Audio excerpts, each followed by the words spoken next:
मशहूर ज़माना brand Harbin के स्टॉल पर इस वक्त मौजूद हैं और डॉक्टर रुबाब हमारे साथ मौजूद हैं जो बिजनेस डेवलपमेंट मैनेजर हैं। इनसे बात करते हैं। अस्सलाम वालेकुम। वालेकुम अस्सलाम, क्या हाल है आपके? अल्लाह का शुक्र। अच्छा डॉक्टर साहब, पहले ये बताएं कि फार्म एशिया की जो एग्जीबिशन है इसका अक्सर मकसद क्या है? जहाँ तक मैं समझी हूँ कि फार्म एशिया का असल मकसद यही है कि इस वक्त हम सारे इंडस्ट्रीज़ जो पाकिस्तानी इंडस्ट्रीज़ हैं वो अपने सारे डोमेस्टिक प्रोडक्ट्स जो हम बना रहे हैं उसको शोकेस करें, अपने टैलेंट को आगे लेके आएँ। पाकिस्तान में इस वक्त बहुत अच्छे अच्छे मैन्युफैक्चरर्स हमारे पास हैं और इससे हमारी जो है ना वो डोमेस्टिक इंडस्ट्री जो है, लोकल इंडस्ट्री, वो बहुत फ्लरिश करेगी। हमारा जो इस वक्त इकोनॉमिक क्राइसिस आए हुए हैं उसमें बहुत ज़रूरी है कि हम अपनी डोमेस्टिक इंडस्ट्री को करें, बी पाकिस्तानी बाय पाकिस्तानी को। तो इसलिए हमें अपनी इंडस्ट्री को प्रमोट करना चाहिए। ये एक बहुत अच्छा प्लेटफॉर्म है, यहाँ लोग आ रहे हैं, एक दूसरे की प्रोडक्ट्स को पहचान रहे हैं, चाहे रॉ मटेरियल हो चाहे फिनिश प्रोडक्ट्स हो। तो ये एक बहुत अच्छा प्लेटफॉर्म है बेसिकली। अभी बीच में पिछले 2 साल 2.5 साल कोविड की वजह से इंडस्ट्री का बड़ा बुरा हाल हुआ, तो फार्मा इंडस्ट्री पे कितना इफेक्ट हुआ? मेरे लोग तो ये कहते हैं फार्मा इंडस्ट्री को तो चांदी हो गई थी। फार्मा इंडस्ट्री की उन कंपनीज की चांदी हो गई थी, अगर मैं बात करूं जो कि कोविड रिलेटेड प्रोडक्ट्स में थी। मिसाल मैं आपको दूंगी कि जैसे कि एंटीबायोटिक्स में थी एजिथ्रोमाइसिन, अगर मैं उसकी बात करूं, कफ सिरप्स की मैं बात करूं, एक्सपेक्टोरेंट्स की मैं बात करूं, पैनाडोल की मैं बात करूं, पेन किलर्स की मैं बात करूं, तो उनकी जो है ना वो बहुत हो गई थी। या फिर जिन्होंने रेमडेसिविर और इस तरह की प्रोडक्ट्स में जो है ना वो फ़ौरन से उन्होंने रजिस्टर करवा के लेके आए थे जो कि कोविड-19 के लिए एमरजेंसी यूज़ के लिए अप्रूव हुई थी ड्रैप से एमरजेंसी बेसिस पे। तो उन लोगों की तो बहुत हो गई थी, लेकिन बहुत सारे लोगों का जो है ना वो इसमें थोड़ा सा इसमें प्रॉब्लम भी आया था। जाहिर है क्योंकि इस वक्त हमारी ओपीडीज़ बंद हो गई थी। अगर मैं बहुत शुरू के कोविड टाइम्स की बात करूं 2020 की, तो पेशेंट्स का भी बहुत बुरा हाल हो गया था, फार्मास्यूटिकल मैन्युफैक्चरर्स का भी बहुत बुरा हाल हो गया था, जाहिर है इन रिटर्न, क्योंकि ओपीडीज़ नहीं हो रही थी। और ये इसने कोविड-19 ने हमें जो है ना वो बहुत बुरा इम्पैक्ट किया था ओवरऑल सारी इंडस्ट्रीज़ को। फार्मा को शायद बहुत ज़्यादा हिट नहीं किया होगा, लेकिन बहुत सारी दूसरी इंडस्ट्रीज़ को बहुत बुरा हिट किया था। और अल्लाह का शुक्र है कि अल्लाह ने हमें उस टाइम से वापस निकाला है और अब हम दोबारा अपने सर्वाइवल और रिवाइवल पे आ गए हैं। एक क्विक मुझे कंपैरिजन दें इंटरनेशनल फार्मा इंडस्ट्री का और पाकिस्तान फार्मा इंडस्ट्री का। अगर मैं इंटरनेशनल फार्मा इंडस्ट्री को देखूं तो वो अब इस वक्त इतनी डेवलप हो चुकी है। आप कोई भी जो है ना वो इस वक्त डिजीज़ ले लें, फॉर एग्जांपल ऑन्कोलॉजी, कैंसर इस वक्त हमारे माशरे में, सोसाइटी में इतना तेज़ी से रैपिडली ग्रो कर रहा है और अब ये एंडेमिक बन गया है। और दूसरे घर में आपको कैंसर का पेशेंट मिलेगा। ब्रेस्ट कैंसर इतना कॉमन है कि हर 8 में से 1 खातून को जो है ना वो ब्रेस्ट कैंसर हुआ होता है, लेकिन हमारे पास कोई रिसर्च नहीं हो रही। वहाँ पे सारी रिसर्च हो रही है, हमारे यहाँ अवेयरनेस भी नहीं है।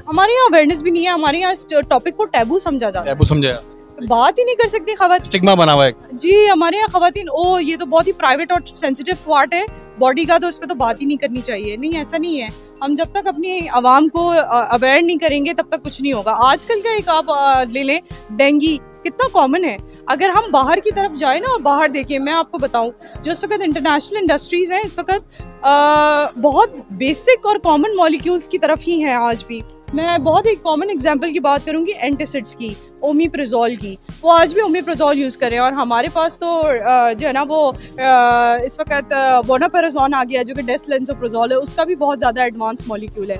तो हमारे पास तो जो है ना ये है कि वो, मैं अपनी हर्बियन के हवाले से बात करूंगी कि हर्बल मेडिसिन पे जो है ना वो फोकस बाहर बहुत ज़्यादा है, लेकिन हमारे पास जो है ना वो अनफॉर्चुनेटली अभी भी अवेयरनेस नहीं है लोगों को इतनी कि ये बहुत सेफ ट्रीटमेंट ऑप्शंस है।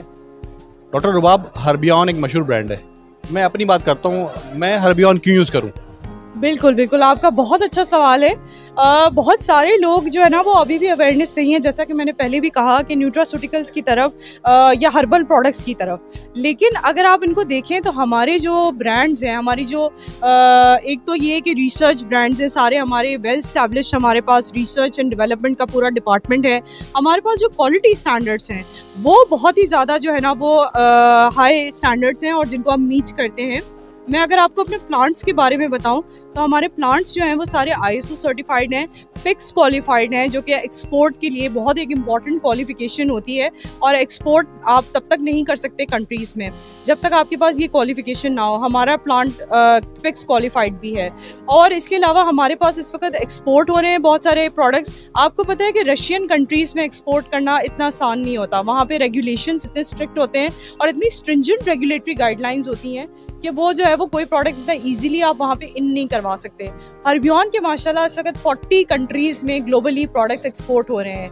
तो इससे यही साबित होता है कि हमारी क्वालिटी इस लायक है कि हमने ख़ुद को प्रूव किया है, हमने सारे पैरामीटर्स को अचीव किया है, जब भी आज हम इन कंट्रीज़ में हमारी प्रेजेंस है और मौजूदगी है। तो हर्बियन तो मैं समझती हूँ कि हर घर में होना चाहिए, हर घर में होगा हर्बियन। ख़वातीन ज़्यादा यूज़ करती हैं, जेंट्स ज़्यादा यूज़ करते हैं, ज़्यादा जेंडर बेसिस पे कौन? अच्छा, इसमें कोई ऐसा डिफ्रेंसिएशन नहीं है। मैं आपको बताऊं इसलिए कि हाँ, हमारे जो पर्सनल केयर प्रोडक्ट्स हैं वो शायद ख़वातीन ज़्यादा यूज़ करती होंगी, जैसे हैंड क्रीम है, फुट क्रीम है, सन ब्लॉक है, फेस वॉशेस। इसलिए पूछ रहा हूँ कि हर्बल के चक्कर में मर्द नहीं पड़ते।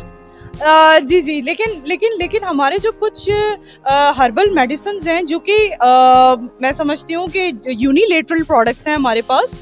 जैसे कि मैं आपको कोलिक ड्रॉप्स की एग्जांपल दूंगी, क्रैनबेरी साशे की एग्जांपल दूंगी। UTI जब होता है ना तो वो ये पूछ के नहीं होता कि मर्द है या खातून है।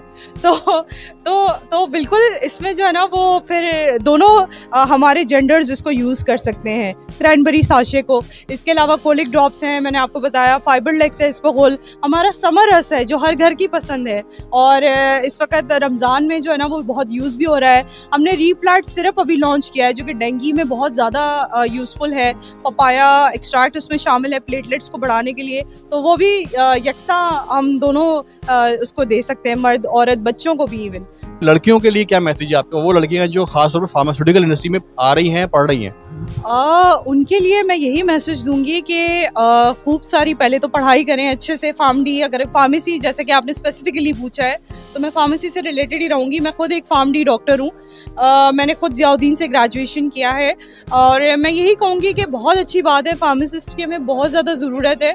जितने ज़्यादा फार्मासिस्ट आएंगे, ये फार्मासिस्ट ही होते हैं जो basically research and development department में भी आते हैं, ये क्वालिटी कंट्रोल में भी आते हैं, और यही लोग हैं जो फिर आगे बिजनेस डेवलपमेंट में, जिस तरह के मैं हूँ, और हम लोग अपने प्रोडक्ट्स प्रमोट कर रहे हैं। क्योंकि हम लोग ने बेसिकली ना ये 5 साल का हमारा डिग्री का प्रोग्राम होता है जिसमें हमें एनाटमी, फिजियोलॉजी, बायोकेमिस्ट्री सब कुछ पढ़ाया जाता है इन डिटेल।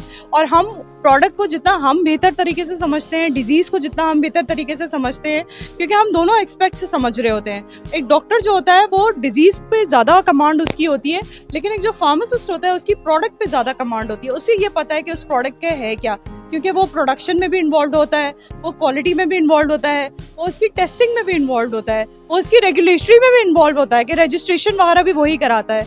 तो मैं यही कहूँगी कि बिल्कुल पढ़ें, बहुत स्कोप है इसमें, बहुत हमें कि यंग फ्रेश माइंड्स आएँ, रिसर्च करें, डेवलप करें प्रोडक्ट्स को और अपने पाकिस्तान का नाम रोशन करें। थैंक यू, जज़ाकल्लाह, थैंक यू।